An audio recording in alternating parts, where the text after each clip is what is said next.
Ideology இந்த வார்த்தையை டிவியில் பேப்பரில் அடிக்கடி கேள்விப்பட்டிருப்பீங்க. டிஎம்கே ஐடியாலஜியில் ஸ்ட்ராங் அப்படின்னு ஒரு மாய பிம்பத்தை எல்லாரும் ஏற்படுத்துகிறாங்க. சமூக நீதி, தமிழ் தேசியம், மாநில சுயாட்சி, பகுத்தறிவு, இந்த நாலும் தான் அவங்களோட அடிப்படை ஐடியாலஜி. ஆனால் அதை ஃபாலோ பண்ணுறாங்களா அப்படின்னு கேட்டிங்கன்னா இல்லை. சமூக நீதி, வேங்கை வயல் இன்சிடென்ட் எவ்வளோ கேவலமாக ஹேண்டில் பண்ணாங்கன்னு நம்ம எல்லாருக்கும் தெரியும். அந்த இன்சிடென்ட்டுக்கு அப்புறம் தான் 2 டம்ளர் கலாச்சாரம் இன்னும் தமிழ்நாட்டில் இருக்குன்றது வெட்ட வெளிச்சமாச்சு. 2 டம்ளர் கலாச்சாரத்தை ஒழிக்கிறது என்ன அவ்வளோ பெரிய கஷ்டமான விஷயமா?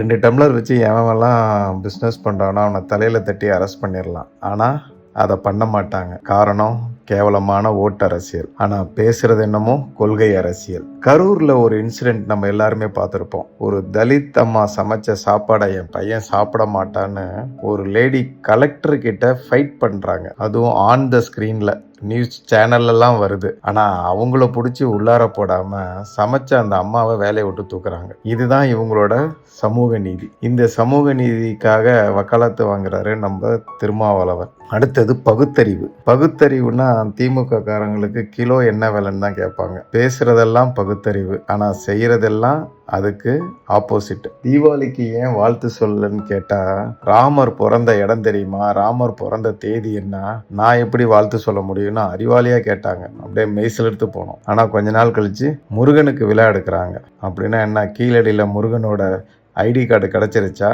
அவர் என்னைக்கு பிறந்தாரு, அவரோட அட்ரஸ் எல்லாம் தெரிஞ்சிருச்சா அப்படின்னு கேட்டு பாருங்க. அப்பதான் அவங்களோட பகுத்தறிவோட உண்மையான முகமே தெரியும் நமக்கு. எல்லா மதங்களும் நம்பிக்கையின் அடிப்படையில தான் இருக்கு. கடவுள் இருக்காரு இல்லைன்னு சொல்றதுக்கு எல்லாருக்கும் உரிமை இருக்கு. ஆனா அதை கேலி பண்றதுக்கும் அதை அசிங்கப்படுத்துறதுக்கும் யாருக்குமே உரிமை கிடையாது. இந்த விஷயம் ஊப்பிங்களுக்கு தெரியாது. அடுத்தது தமிழ் தேசியம். நானும் தேடி பார்க்குறேன், தமிழ் தேசியத்துக்கு இந்த 5 வருஷத்துல ஏதாவது பண்ணாங்களான்னு. அப்புறம் தான் தெரியுது 5 வருஷம் இல்லை, பல வருஷங்களாகவே அவங்க செய்கிறது இல்லைன்னு. அதனால தான் தமிழ் தேசியத்துக்காக ஒரு புது கட்சியே உருவாக்கியிருக்காங்க. அது நம்ம எல்லாருக்குமே தெரியும். அடுத்தது பார்த்திங்கன்னா மாநில சுயாட்சி. இந்த மாநில சுயாட்சிக்காக என்ன செஞ்சுருக்கிறாங்க திமுக இந்த 5 ஆண்டில்? எதிர்கட்சியாக இருந்தப்ப மோடி வரப்பெல்லாம் பலூனை பறக்க விட்டாங்க. இப்போ ஆட்சியில் இருக்கிற அந்த 5 வருஷத்தில் எத்தனை தடவை பறக்க விட்டாங்கன்னு நீங்களே எண்ணி பாருங்க. அதே சமயத்தில் மாநிலத்துக்கு சுயாட்சி வரல, மாநிலத்துக்கு கொடுக்க வேண்டிய பணத்தை கொடுக்கல அப்படின்னு நம்ம கிட்ட பேசிட்டு இருக்காங்க. ஆனால் மோடி கிட்ட எத்தனை தடவை பேசினாங்க? மோடி எத்தனை தடவை லாக் பண்ணாங்க? தமிழ்நாட்டுக்கு வரப்ப பஞ்சாப்ல பண்ணானுங்க ஒரு தடவை. அப்போதான் நேஷனல் மீடியாவே திரும்பி பார்த்துச்சு, எதுக்குடா மோடியை லாக் பண்ணாங்க, அப்போ என்ன பண்ணாரு பஞ்சாபுக்குன்ட்டு. அதே மாதிரி ஒரு இன்சிடென்ட்டை தமிழ்நாட்டில் பண்ணியிருந்தாங்கன்னா நேஷனல் மீடியாவுக்கு தெரிஞ்சிருக்கும் மோடி தமிழ்நாட்டுக்கு எவ்வளோ துரோகம் பண்ணுறாருன்னு. அதெல்லாம் செய்யலை. இதனால தான் விஜய் அழகா சொல்கிறார், திமுகவும் பிஜேபியும் கள்ள கூட்டணி அப்படின்னு. ஸோ அதனால் மக்களே, இந்த கொள்கை அரசியல்ன்றதெல்லாம் ஏட்டு சுரக்காய் மாதிரி. எல்லா கட்சிகளும், லெட்டர் பேடு கட்சிகள் முதற்கொண்டு எல்லா கட்சிகளும் பேப்பரில் வச்சுருப்பாங்க.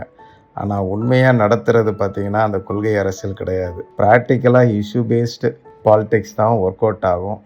அதுதான் விஜயும் செய்ய போகிறார். கொள்கை இருக்குது, இல்லைன்னு சொல்லலை. ஆனால் அதையும் மீறி நம்ம மக்களுக்கான உண்மையான விஷயங்களுக்காக போராடணும். அந்த போராட்டத்துக்கு விஜய் துணை இருப்பார். உங்களோட பொன்னான வாக்குகளை விசில் சின்னத்திற்கு